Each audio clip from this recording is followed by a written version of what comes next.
The fall. The sky over New Shanghai burned crimson as the Vraxian warships descended through Earth's atmosphere. Captain Maya Chen stood on the observation deck of the UES Defiant, the pride of Earth's defense fleet, watching helplessly as her homeworld crumbled under the relentless barrage of alien weaponry. "Captain, we've lost contact with Sydney Command," her first officer reported, voice hollow with shock. Beijing, London, and Washington followed. "We're receiving no response from any major Earth government." Maya's fingers tightened around the railing until her knuckles turned white. 6 hours. That was all it had taken for humanity's defenses to collapse. 6 hours since the massive Vraxian fleet had appeared at the edge of the solar system. Their sleek, obsidian ships resembling nothing so much as predatory sea creatures, bristling with weapons humanity had never imagined possible. "Status of the civilian evacuation ships?" she asked, her voice steady despite the chaos unfolding before her. 17 ships away, heading for the Mars colonies and the outer system outposts. The Vraxians are focused on Earth. They don't seem to be pursuing. Small mercies. Maya closed her eyes briefly, centering herself. The Defiant was one of only 3 military vessels that had survived the initial assault. The others, over 50 ships of Earth's combined naval forces, were now debris fields orbiting the planet they had failed to protect. "Captain, incoming transmission." Its beam broadcast on all frequencies. The main view screen flickered, revealing a figure that barely resembled anything human. The Vraxian High Commander's exoskeleton gleamed under the lights of its bridge, 6 limbs manipulating controls while its primary arms remained crossed in what Maya recognized as a gesture of contempt. Its compound eyes reflected the light in prismatic patterns as it addressed humanity. "People of Earth, your resistance has been noted and found wanting. The Vraxian Empire claims this system as part of its ongoing expansion. Your species has been evaluated and determined to be incompatible with our hierarchy. Standard extinction protocols have commenced." The transmission cut abruptly, leaving the bridge in stunned silence. "Orders, Captain," her tactical officer asked quietly. Maya straightened her shoulders. "We can't win this fight. Not today. But humanity isn't finished yet." She turned to face her crew. "Set course for the Proxima Centauri mining outpost. Maximum speed." "Captain, that's abandoning Earth," her first officer protested. "Earth is already lost, Commander. But humanity isn't just a planet. It's a species, and as long as some of us survive, we have a chance to fight back." Her gaze returned to the view screen, where the blue-green jewel of Earth was marred by spreading clouds of smoke and fire. "The Vraxians think they've won. They're wrong. This is just the beginning." 3 months after Earth's fall, the Defiant drifted silently through the asteroid belt of the Tau-Ceti system, its systems powered down to avoid detection. Within its hull, surviving military personnel from a dozen Earth nations worked alongside civilian scientists and engineers who had escaped the initial attack. Maya stood before the assembled group in what had once been the ship's mess hall, now converted into a command center.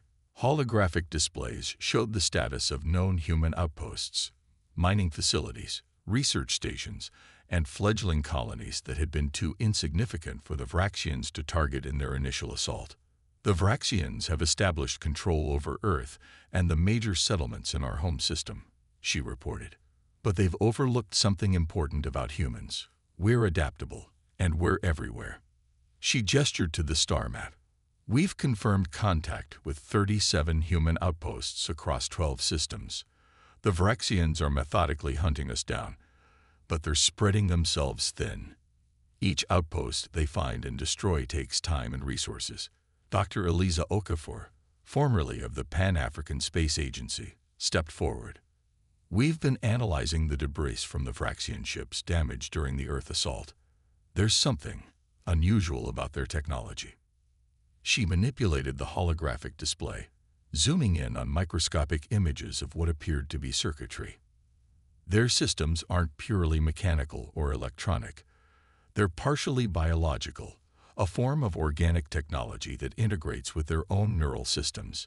It gives them incredible advantages. Their ships respond to thought commands faster than any human interface could allow. "That doesn't sound like good news, Doctor," grunted Colonel Wei, one of the few surviving Chinese military officials. "It isn't, except for one thing." Dr. Okafor's eyes gleamed. "Biological systems have biological vulnerabilities. We've detected patterns in their communication frequencies that suggest their technology operates on principles similar to a neural network, and neural networks can be disrupted." Maya leaned forward, sudden hope flaring in her chest. "Disrupted how?" "We don't know yet, but it's a weakness, possibly the only one they have, and if we can exploit it, then we have a chance," Maya finished. She surveyed the faces before her, tired, grieving, but determined. "We need more information. We need to understand exactly how their technology works, which means we need samples, intact samples." Colonel Wei's expression hardened. "You're talking about attacking a Vraxian ship." "I'm talking about beginning our resistance," Maya corrected. "The Vraxians think they've crushed us. They believe we're nothing but scattered refugees running for our lives." Her hand came down hard on the table.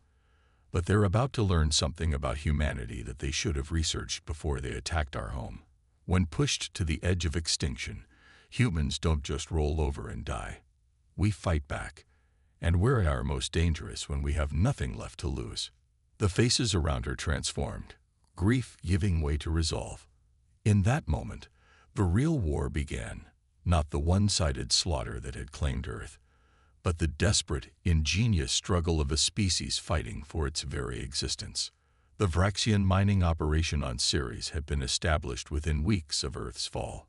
The massive asteroid contained resources valuable to the Empire, and its proximity to the remains of humanity's homeworld made it a convenient base of operations for the ongoing hunt for human survivors. Maya studied the facility through the Defiance-enhanced sensors.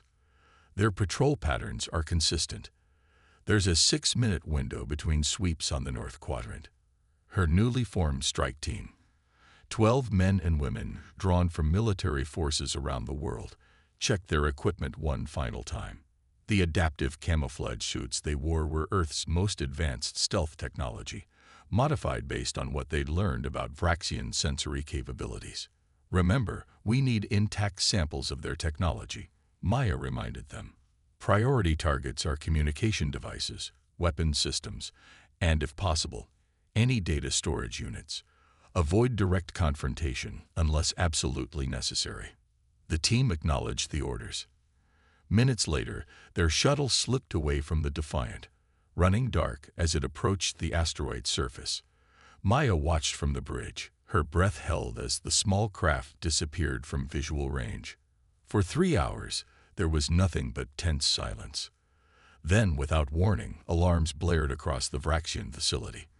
From the asteroid's surface, flashes of weapons fire erupted. "Strike team's cover is blown," the tactical officer reported tersely. "They're requesting emergency extraction." Maya didn't hesitate. "Bring us in. All weapons hot." The Defiant surged forward, shields at maximum as it descended toward the facility. The element of surprise gave them a momentary advantage. The Vraxians hadn't expected a frontal assault from a supposedly defeated enemy. Targeting their defense emplacements, the weapons officer reported. Firing. The Defiant's remaining arsenal struck with precision, creating just enough chaos for the extraction shuttle to break free from the surface. As it raced toward the waiting ship, Vraxian fighters scrambled in pursuit. "Shuttle is taking heavy fire." Maya's hands tightened on her command chair. "Intercept course. Put us between them and the shuttle." The Defiant shuddered as it absorbed the punishment meant for the smaller craft.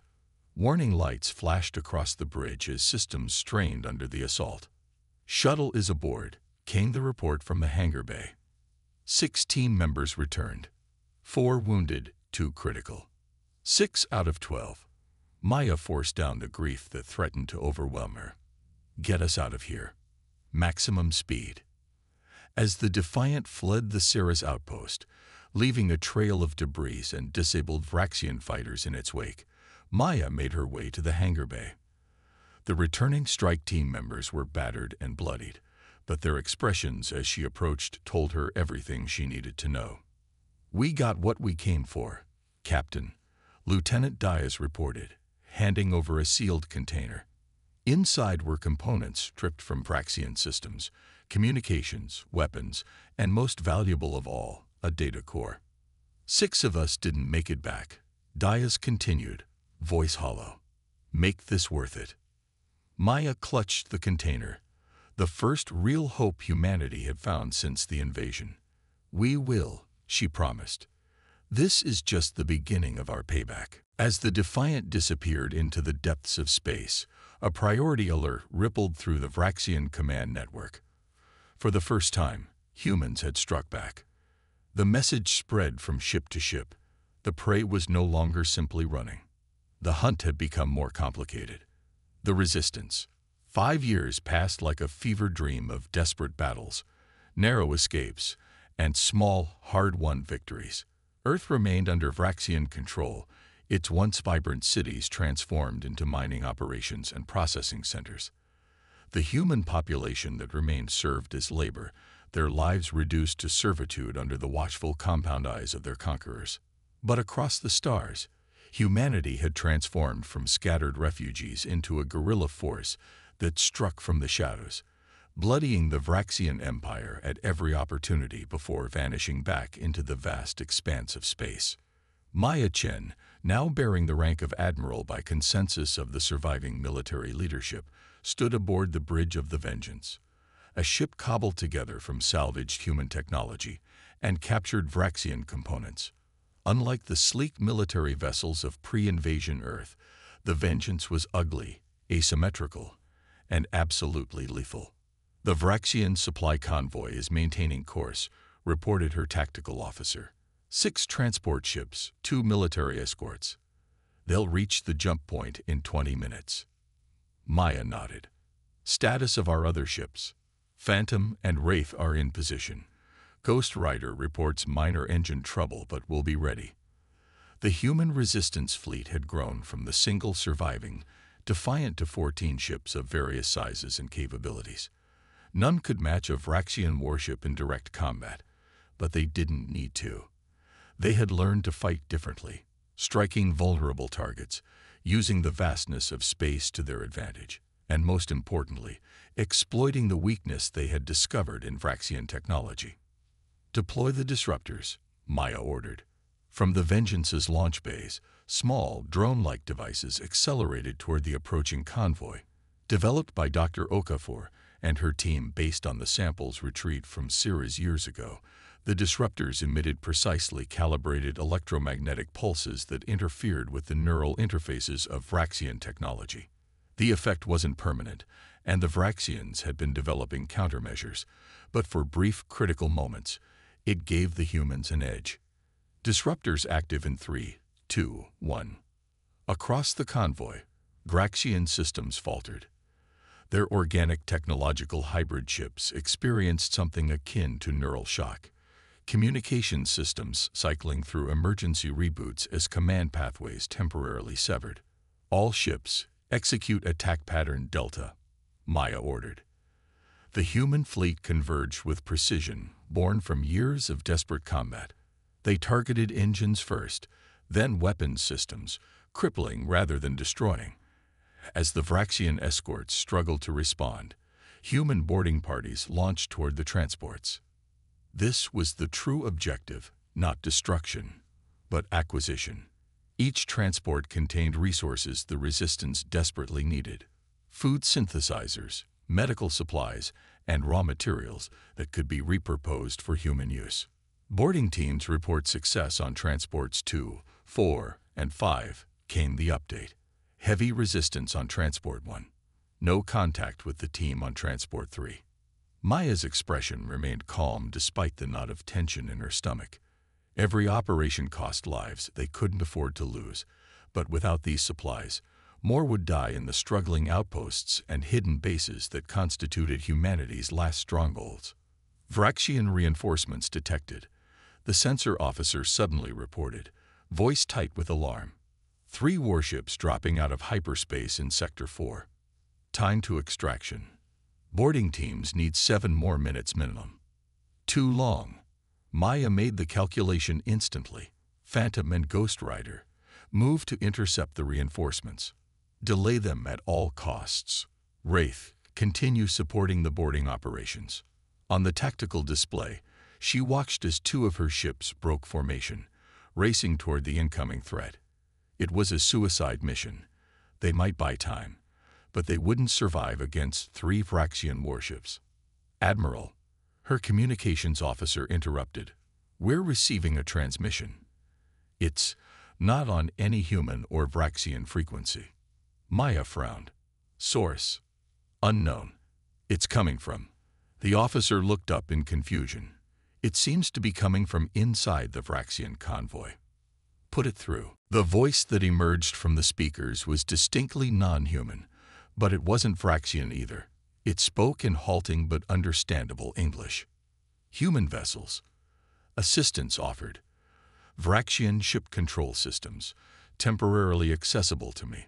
Will delay pursuit ships. Maya exchanged startled glances with her bridge crew. Identify yourself. I am Zexar, enslaved engineer, not friend of Vraxians. Will explain more when safe. Now must focus. On the tactical display, the incoming Vraxian warships suddenly veered off course, their movements erratic. Warning signals flashed across their hulls as internal systems fought against unexpected commands. The boarding teams are returning, reported the tactical officer. All transports secured. Recall all ships, Maya ordered. Set course for rendezvous point Epsilon. As the human fleet disengaged, carrying their precious cargo, Maya kept her eyes on the tactical display. The mysterious intervention had saved 2 of her ships and possibly the entire operation. The question was, why would anyone, especially a non-human, risk helping them? The resistance base, hidden within the rings of a gas giant in the Epsilon Eridani system, buzzed with activity as the stolen supplies were distributed. Maya, however, focused her attention on the being who had saved their fleet. Zexar was tall and spindly, with 4 arms and mottled blue-gray skin that seemed to shift colors subtly with changes in lighting. His large, multifaceted eyes regarded Maya with what she had learned to interpret as cautious hope. The Vraxians conquered my homeworld 60 of your years ago, he explained. My people, the Krell, were valued for our technical abilities. We became engineers, technicians, slaves to maintain their empire. Why help us? Colonel Wei asked bluntly. What do you gain? The Vraxians fear you, Zexar replied simply. In all their expansion, across hundreds of systems and dozens of species, they have never encountered resistance like humanity's. Maya leaned forward. We've been fighting for survival, nothing more. No. Zexar's head tilted in what she recognized as emphasis. Other species surrendered, accepted subjugation. Humans refuse to accept defeat. You adapt. You transform your weakness into strength. This is unprecedented. He manipulated a data tablet with his 4 hands, displaying complex schematics. The Vraxians have shifted resources, created new weapons, called back fleets from distant sectors, all to hunt you. Dr. Okafor studied the schematics with growing excitement. These are their command systems, their communication protocols. This changes everything. Zexar nodded. I bring this knowledge and more. My people wish to join your resistance, as do others. Maya felt a chill run down her spine. Others. The Vraxian Empire spans 37 species, all conquered, all subjugated, all watching humanity fight what they believed was an impossible war. You have given them something they had lost. What's that? Maya asked. Hope, Zexar answered simply. And with it, the will to fight. With Zexar's knowledge, the Resistance's understanding of Vraxian technology took a quantum leap forward. Dr. Okafor's team worked tirelessly, refining their disruptors into something far more potent, a cascading field generator that could trigger system-wide failures in Vraxian neural networks. The weakness was always there, Dr. Okafor explained to the assembled resistance leadership.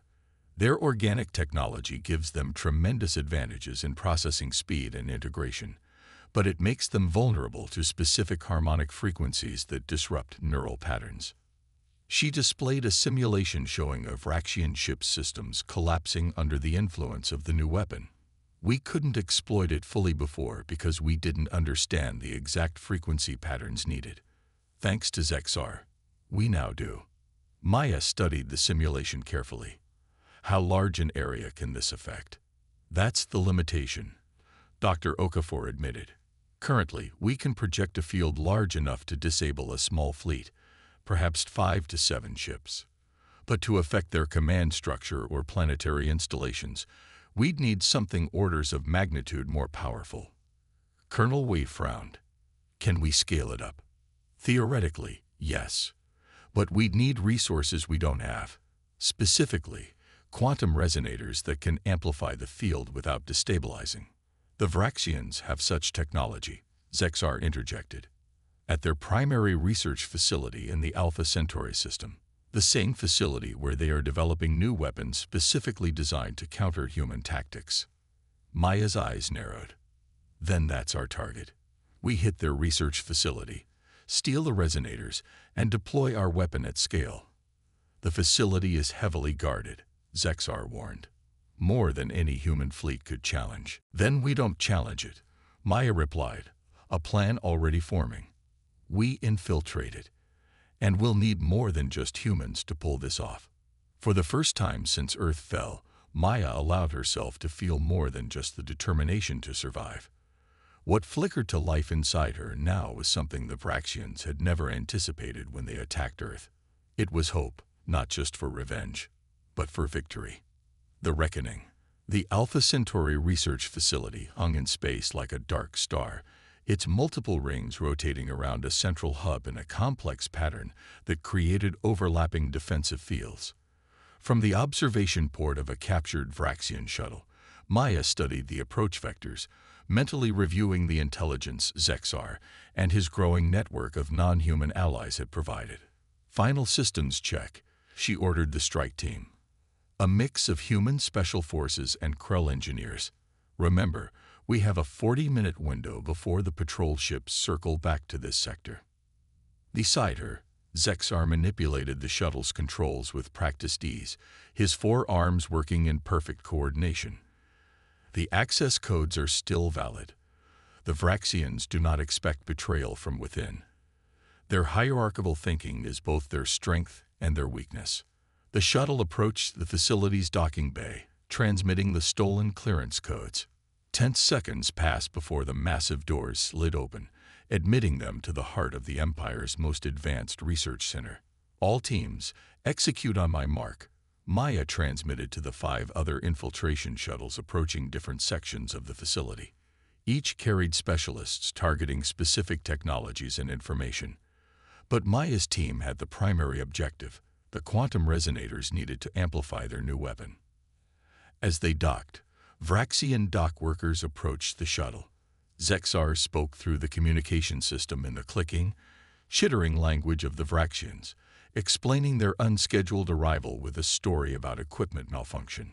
The ruse worked long enough for Maya's team to disembark and move through the facility.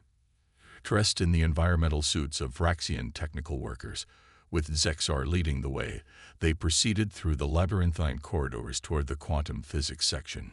Security checkpoint ahead, Zexar warned. They will scan biometrics. Maya nodded to Lieutenant Diaz, who activated a small device clipped to his belt.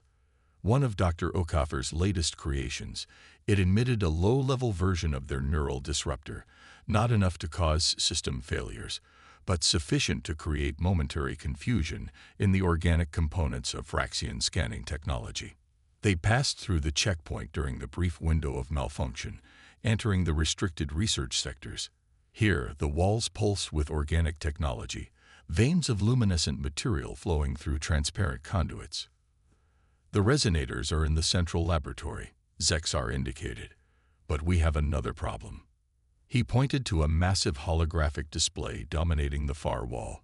It showed Earth, surrounded by a network of orbital installations. At the center of each installation was a device Maya hadn't seen before, massive cannons with organic components visibly integrated into their structure. Planet killer technology, Zexar explained grimly, designed specifically to render Earth uninhabitable if the human resistance continues to grow. They plan to deploy within 30 days. Maya felt ice form in her veins. 5 years of resistance, of building strength and hope, and the Vraxians were prepared to destroy Earth entirely rather than risk losing control. Change of plans, she decided immediately. We're taking the resonators and all data on these weapons. Diaz, plant charges throughout this section. We're not leaving this facility intact. As her team moved with renewed urgency, Maya transmitted the new information to the other infiltration teams. The stakes had just risen exponentially. This was no longer just about fighting back, but about preventing humanity's extinction. In the central laboratory, they found the quantum resonators, crystalline structures housed in containment fields, pulsing with energy. Zexar carefully deactivated the security measures, allowing them to extract 3 of the devices. Admiral, Diaz called urgently from a nearby console. I've accessed their command network. The planet killers are already being moved into position. First deployment is scheduled for. He looked up, face pale. Tomorrow. No time. They had no time. All teams, abort subtlety, Maya ordered over the secure channel. Take what you have and fight your way out if necessary. We launch in 10 minutes. Alarms began to wail throughout the facility as security systems finally detected the intrusion. The team ran for the docking bay, the precious resonators secured in specialized containers. They were halfway there when the first Vraxian security forces intercepted them. Plasma weapons fired, scorching the walls as Maya's team took cover behind structural supports. Diaz, Zexar, get to the shuttle with the resonators, Maya ordered, drawing her own weapon. The rest of us will hold them here. Admiral, Diaz began to protest. That's an order, Lieutenant. Humanity needs those resonators more than it needs any of us. As Diaz and Zexar retreated with their crucial cargo, Maya and the remaining team members laid down covering fire. The Vraxian security forces advanced methodically, their exoskeletons providing natural armor against the human weapons. Maya knew they couldn't hold for long. Activate the charges, she ordered. The explosives planted throughout the research section detonated in sequence, ripping through the facility's organic mechanical infrastructure. The sudden destruction created the diversion they needed. Through smoke and confusion, Maya led her remaining team toward the docking bay, where they found Diaz and Zexar defending the shuttle against a new wave of attackers. Get aboard, Maya shouted, providing covering fire as her team scrambled into the shuttle. A plasma blast caught her in the shoulder, spinning her around. She felt the searing pain as her environmental suit ruptured, exposing her to the facility's alien atmosphere. Strong hands grabbed her, Zexar pulling her into the shuttle as its engines roared to life. Through blurring vision, she saw the docking bay doors beginning to close. Go, go, she ordered through clenched teeth. The shuttle shot forward, scraping through the narrowing gap as the doors slammed shut behind them. Outside, the facility was in chaos, sections venting atmosphere as the explosives continued their work. Status of the other teams, Maya demanded, fighting through the pain as Diaz applied emergency medical treatment to her shoulder. 4 shuttles away, came the reply. Team 3 is gone. They detonated their charges manually to cover the others' escape. Maya closed her eyes briefly, honoring their sacrifice. Set course for rendezvous point. And get those resonators to Dr. Okafor immediately. We have less than 24 hours before the first planet killer deploys. The resistance fleet gathered in the shadow of Jupiter's moon Europa, the largest assembly of human ships since the fall of Earth. 27 vessels of various sizes and configurations, joined by 6 ships crewed by Krell engineers, and most surprisingly, 3 Vraxian vessels that had defected after their crews. conscripted from other conquered species, mutinied against their commanders. At the center of the fleet was the Vengeance, now modified with the quantum resonators recovered from the Alpha Centauri facility. Dr. Okafor had worked without rest to integrate them into the cascading field generator, creating a weapon capable of affecting an entire star system. Maya stood before the assembled commanders, her injured shoulder immobilized, but her voice strong. The Vraxians are preparing to deploy planet-killer weapons to render Earth uninhabitable. Their first target is already in position in Earth orbit. We have one chance to stop them and turn the tide of this war. She activated the holographic display, showing their battle plan. Our fleet will jump directly into Earth orbit. The Vraxian forces there are substantial, at least 30 warships plus the orbital installations. We cannot defeat them in conventional combat. The display shifted, showing the Vengeance at the center of an expanding field. Instead, we will deploy our resonator weapon at maximum power. If Dr. Okafor's calculations are correct, it will create a cascading failure in all Vraxian neural technology within the system. Their ships, their weapons, their installations, all rendered temporarily inoperable. How temporary? Asked the commander of one of the human vessels. Between 15 and 20 minutes, Dr. Okafor answered. After that, their systems will begin to recover, with full functionality returning within an hour. That's our window, Maya continued. We target the planet killer first, then their command ships. Every Vraxian vessel we can disable or capture strengthens our position, and weakens theirs.